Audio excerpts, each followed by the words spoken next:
Hi book lovers, welcome back to my channel. I have my September wrap up to do today. I'm sharing all the books that I read last month. I read 20 books and I'm also continuing with my Audible Plus catalog binge, so you'll be seeing a lot of audio novellas in this wrap up. Starting off with one of these novellas, I read the audio of Live and Let Grow by Penny Reid. This was actually a freebie novella that you could have read if you subscribed to Penny Reid's newsletter, but if you never got to read it there, you still can get it for free if you are on Audible Plus. It's a quick best friends to lovers romance between two people who have been in love with each other since forever, but of course they are totally oblivious to each other's feelings. Okay, well, it's mostly the hero who has been in love with the heroine since forever because he's loved her through her whole marriage and her divorce. The heroine's feelings are more of a slow build, but they are just so adorable together and the pining is real. It is an insanely quick audio, like 1.5 hours long, but it's sweet and great if you love Friends to Lovers, so I gave this one 4 stars. My next audio novella was Dude in Distress by Helena Hunting. I honestly had no idea this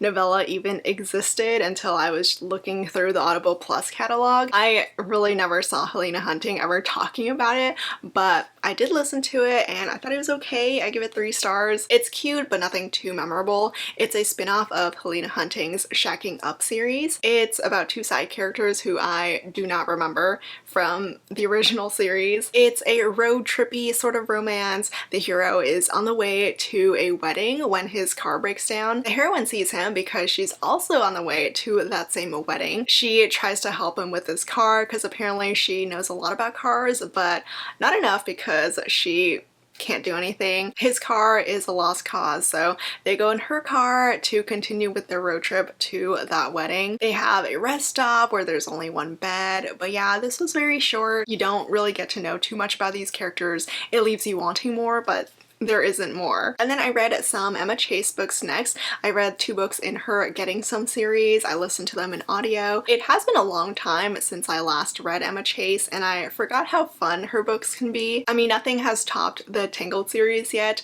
but the series is still very enjoyable. So the first Emma Chase book that I read back in September, this is Getting Played. It's book 2 in the Getting Some series because I already read book 1. It's a single mom romance where the hero is the heroine's son's new teacher. The main characters, they had this hot one-night stand during the summer. They never talk to each other or see each other since she moves herself and her son to this new small town, and of course she sees none other than her one-night stand at her son's school. And not only that, she discovers that she's pregnant, so it's a surprise pregnancy romance. It's a very sweet, cozy read. I don't know how to describe it. It's like very feel-good. Like the tropes are nothing special or unique, but it's still such a good time of a read because I love Emma Chase's writing. I love her sense of humor. I love getting to see a hero who always saw himself as an eternal bachelor just fall so hard for the heroine and fall in love with his new family. So this was a solid read. I give it 4 stars. And then Getting Real, which is book 3 in the Getting Some series, that was the other Emma Chase book that I read, and this is also another 4-star read for me. I just highly recommend the audios for these books because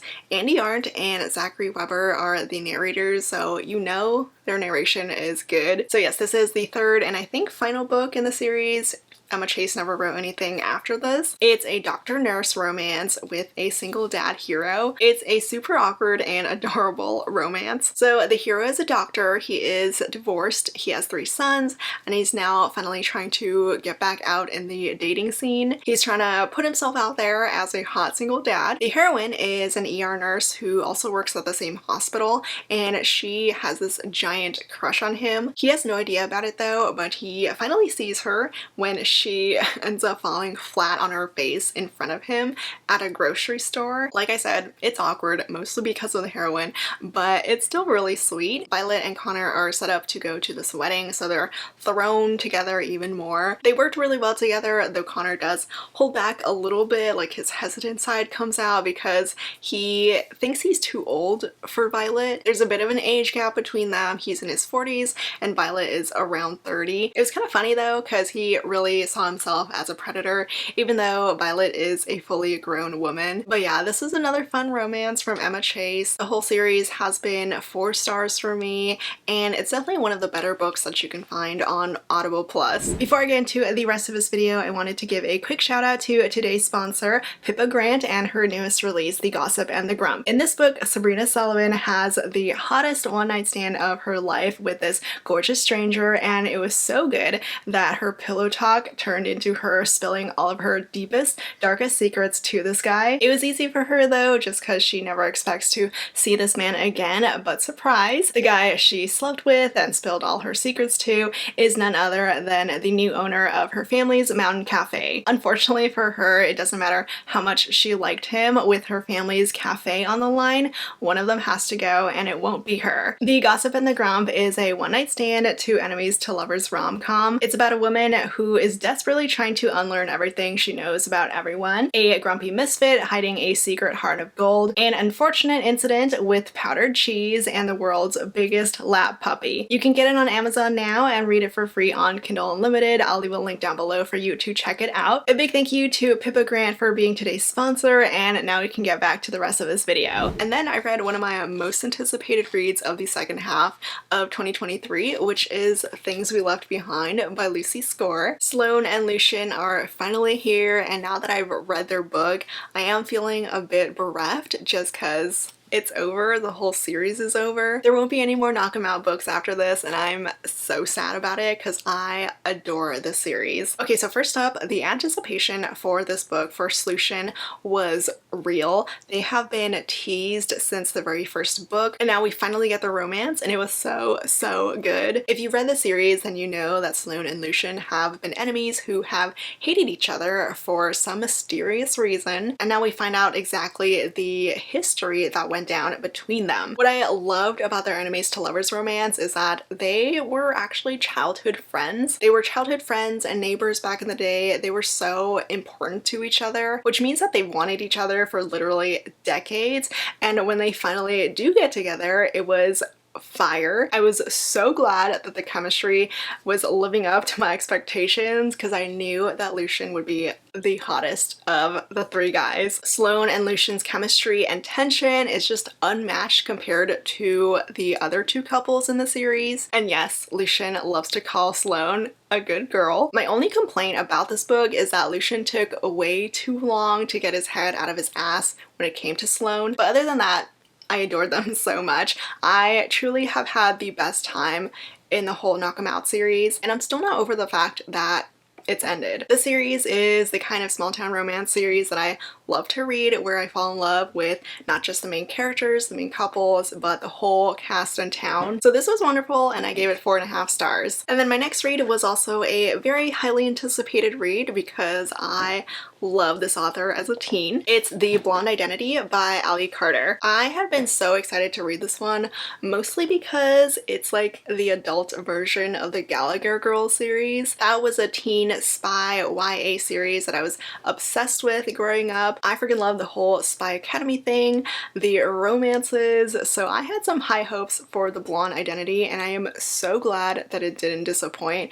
I give it 4 stars. I mean, yes, it could have been better, as in it could have had way more steam, but other than that, it was such an entertaining read. The heroine wakes up with amnesia and no clue who she is, and if her luck wasn't bad enough, people show up trying to kill her because they think that she is her twin sister who's actually a rogue spy. Then the hero shows up. Sawyer is this grumpy spy who reluctantly helps Zoe not die. They try to figure out where Zoe's sister is, all while dodging the people who are trying to kill them. It's a romance that's full of action and humor and ridiculousness. I had a ton of fun reading this adult spy romance, this adult spy rom-com from Ali Carter, and I totally would not mind if she wrote some more. I just kind of wish that she wrote some more steam because I know my 14-year-old self would be living for it. My next read was Cavalier by T.L. Smith. This one I picked up because it was a new to me author on the Audible Plus catalog and I thought I would give her a try, but it ended up being a total fail because the book was just not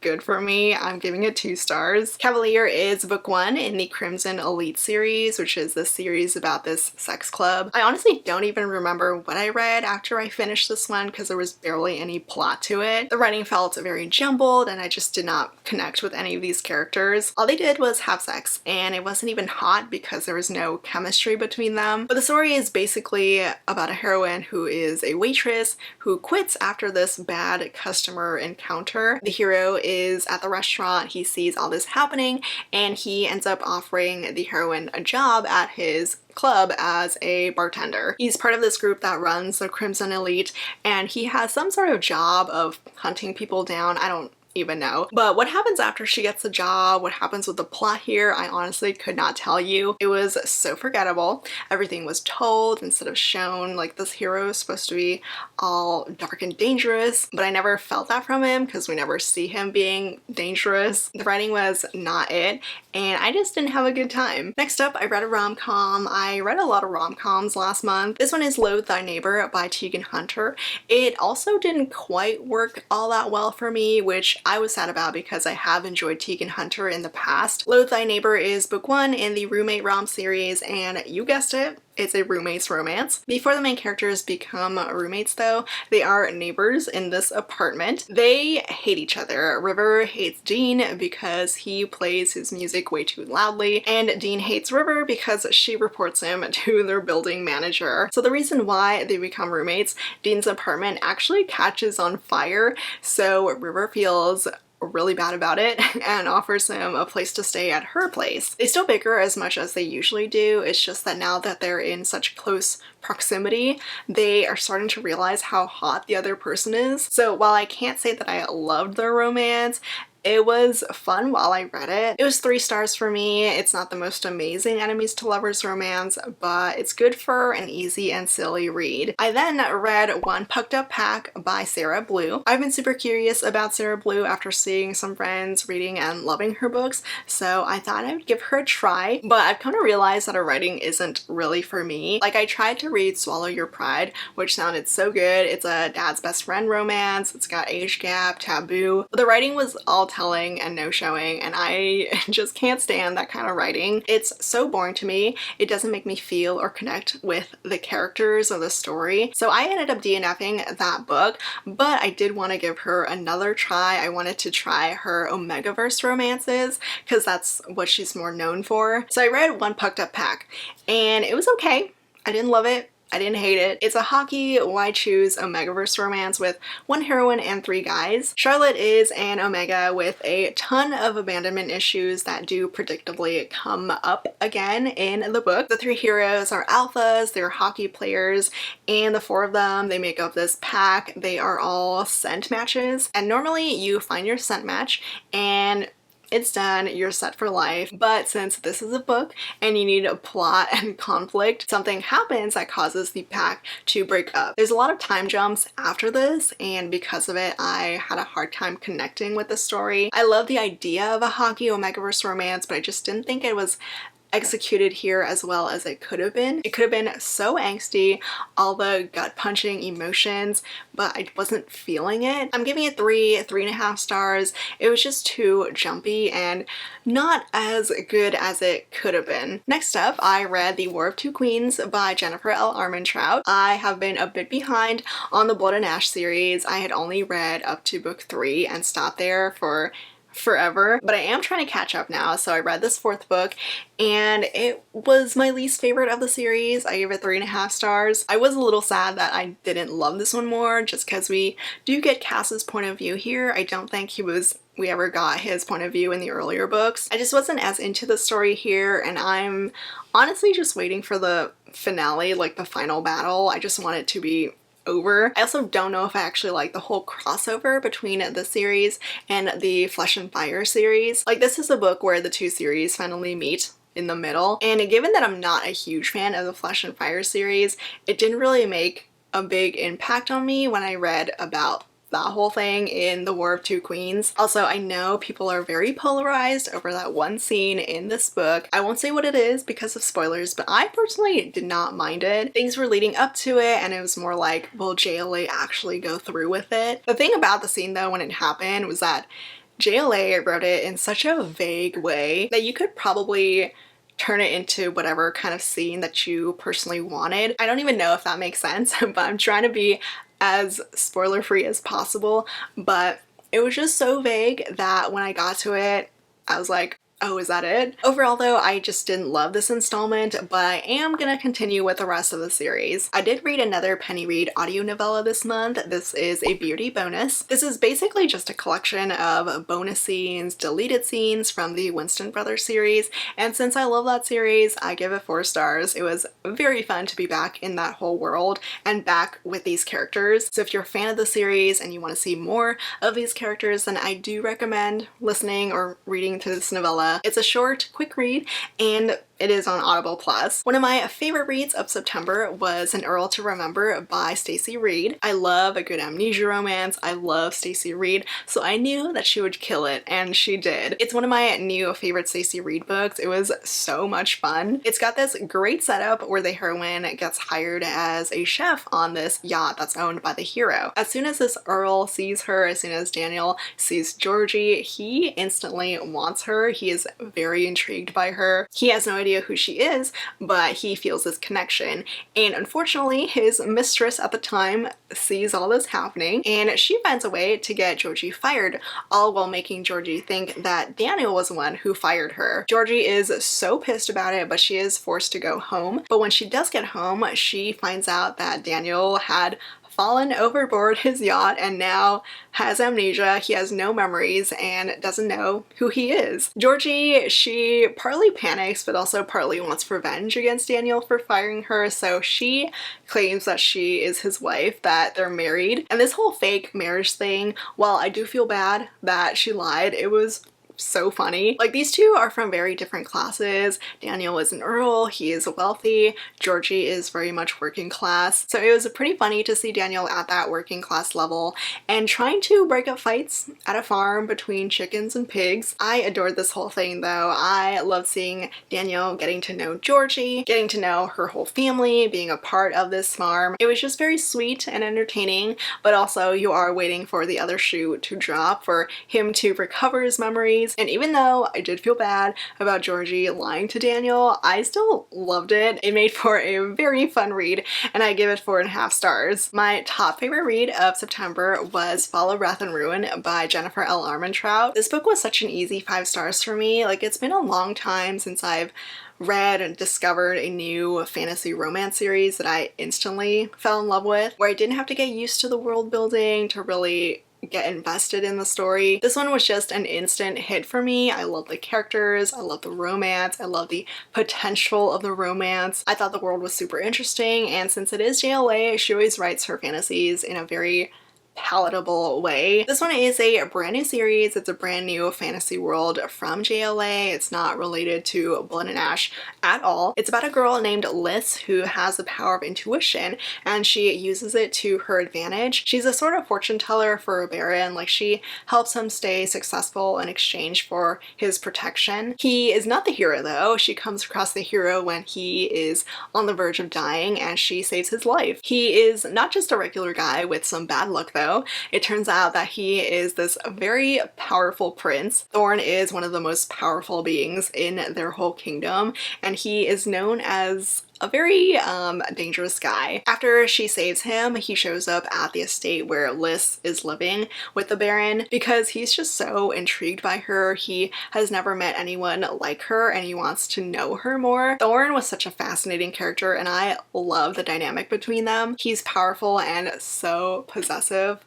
I love that about him. She, on the other hand, is understandably freaking out over his attention, but she does want him back because this dude is hot. The banter and the heat and tension between them was so well done here. This book is definitely one of JLA's more steamy books. There's a bit of primal play going on here, so I had a lot of fun reading this. It was so easy to be immersed in this whole world, and I cannot wait for the sequel. I also caught up on another series back in September. This is the Lost and Found series by Catherine Catherine Cowles. I read books 2 and 3 because book 4 is coming out this month in October. So book 2 is Echoes of You. It's a former best friends lovers romance between Nash and Maddie. Maddie has been in love with Nash since forever, but since she knew that he didn't reciprocate her feelings, she left home. She decided to move away from their small town and move on. Unfortunately, she ended up with an abusive man, and now she is back in Cedar Ridge in her hometown trying to get away from him and start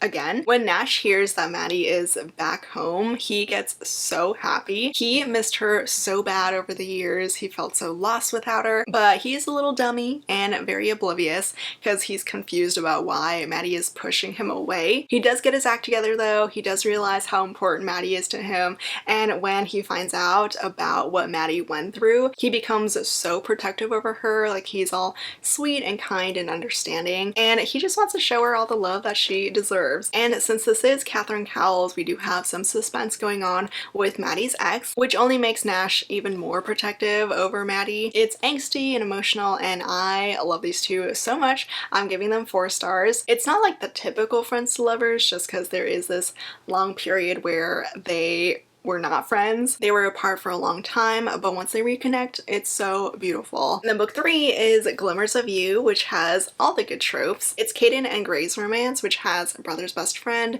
fake dating, and second chance. So a decade ago, Caden was just Gray's brother's best friend until they turned into something more. But then something happened that led to Caden leaving Gray when she needed him the most, leaving their whole small town without another word. After about 10 years, he's back now, and he's having a hard time getting back into Gray's good graces and also the small town's good graces. I actually love the fact that everyone in town was disappointed by Caden leaving, by him hurting Gray. He does have a lot to make up for here, and I do wish he groveled a bit more because Gray did forgive him and take him back a little bit too early for my taste. And then the whole fake dating thing is that Gray's ex won't leave her alone. Caden's father is hounding his ass, so it's a mutually beneficial fake relationship, but of course real feelings do come up again. I adored Gray's character so much. I think she's my favorite heroine of the series so far. She's tough and resilient and also very forgiving, maybe a little bit too forgiving, and in the midst of all this, she gets targeted by someone who wants to hurt her. We do have some twists and turns about who is actually behind all this. Like, you think it's this person, but it ends up being someone else. Overall though, I think if there was more groveling on Caden's part, this could have easily been 5 stars for me, but I'm just gonna put it at 4 stars. My next read was Full Moon Over Freedom by Angelina M. Lopez. This was another 4-star read for me. I love this author. I've read so many good books from her, so I was looking forward to this new release of hers. Full Moon Over Freedom is book 2 in her Milagro Street series, which is this diverse small town romance series. This is Jillian's book, and she's a single mom now, but back when she was younger, she sort of turned her back on her family. She left their small town. This was right after high school, and she became the sort of typical perfect wife and mother. Sadly though, her ex sucks, so she is currently divorced with 2 young children. She barely has any money, and she is forced to go back home. On her way there, she runs into her first crush, the guy that she lost her virginity to, who is now all grown up and is a hot, successful artist. Nikki's visiting home temporarily, and he is very blindsided over seeing Jillian again because she was actually his first love. They were friends and he was in love with her, but she never saw him as more than just a player, and he really was wrecked when she left their hometown. As soon as he sees her again, he tries to hold back his feelings from her, but they are just too strong. She's always been the one that got away, and he can't help himself but fall in love with her all over again. This is the type of hero who is totally gone for the heroine and always has been, so if you love that, you'll love Nikki. Their romance is angsty and wonderful, but I also love the story outside of the romance too. Like, Jillian is trying to build a new life for herself and for her kids, and she's also, interestingly enough, trying to get back the magic that she lost when she left home. There's a bit of a paranormal twist to this small town romance, which I thought was really unique and interesting. So the book was great, the writing was fantastic, the characters are well-rounded, and I enjoyed this book so much. I then read Temper Me by Alexandria House. I had to read this one because I saw it was on Audible Plus, and I do love Alexandria House. Temper Me is book 3 in the Rama University series, but but it can be read totally fine as a standalone. I don't know for a fact if the whole series is on Audible Plus, but I only found this one. But again, you can read it fine on its own. It's a second chance romance with the best friend's brother trope, and it was so good. I give it 4 stars. The hero, Van, he is currently recovering from cancer. He actually lost his eye because of it, one of his eyes, and he gets the chance to reconnect with his sister's best friend, who he had this sort of fling affair with back when she was in college. It was a whole secret relationship. They didn't tell anyone about it, and he ended up breaking her heart. In present day, Brooklyn just got divorced from her husband. It is a little bit messy because it's Alexandria House. Brooklyn actually cheated on her husband, so he left her, and he left her for her mother. He married her mother after they got divorced. So Brooklyn is trying to build a new life for herself and for her daughter. She was pretty much a trophy wife, so now she has to learn how to be on her own, how to get a job, and when she reunites with Van, the sparks between them are intense. I love their chemistry. I love the way that these two never forgot each other, and I love the strength of their connection. The romance is wonderful, but the whole drama thing outside of it was a lot. Both of their parents were truly awful, but the main characters were great. I mean, they weren't perfect, but they were perfect for each other. So far, I've only read books 1 and 3 in the series, but my favorite so far is definitely this one. I then read The Long Game by Elena Armas. This was for my book club for Ravished by Romance. I was really looking forward to this one because I adore this author. It also sounded like so much fun with it being a sports rom-com, but I didn't love it as much as I wanted to. I'm giving it 3.5 stars. So far, this is my least favorite Elena Armas book. Like, it wasn't bad, but it did feel a little bit unfinished. So this is a soccer romance about a heroine who gets sent away after going viral for fighting her team's mascot. Adeline's father, who is the owner of the soccer team, is not happy with her. So she's sent away to turn around this local random soccer team that just happens to be made up of 9-year-old girls. Their coach is the hero, who is a former pro soccer player, and he's trying to keep a low profile in this random small town. And not only are Cam and Adeline forced to work together, they are also new neighbors, and they don't get along, especially since their first meeting was Adeline hitting Cam with her car. What I thought was interesting about this one was that both the main characters are grumpy here. It's not Grumpy Sunshine, it's Grumpy. So that was different, but I really like that. My favorite part about this was definitely the soccer team. All the girls were hilarious. The only thing that I wasn't as sold on was sadly the romance, which was good at first. I liked it at first, but then towards the middle it kind of flatlined and I wasn't as interested in it. And the plot felt like we were only getting the bare bones of it. We didn't really get much of the soccer, we didn't get much of the small town, besides 2 or 3 other characters, and we didn't really get a resolution with the heroine and her father. There definitely were some things that could have made this book better, but if you're in the mood for something that's easy and breezy, this might be for you. My last 2 reads of September were also on Audible Plus. I promise I will be making an Audible Plus video eventually. So I read Son of a Beach by Mia Sosa. This is an enemies to lovers office romance novella that is extremely short. It's about 2 hours long and it went by in a flash, and sadly most of the book was more about the enemies part of the enemies to lovers romance than the lovers part. So I didn't really feel like there was enough time spent on the romance development. The heroine is forced to babysit the hero, who she hates,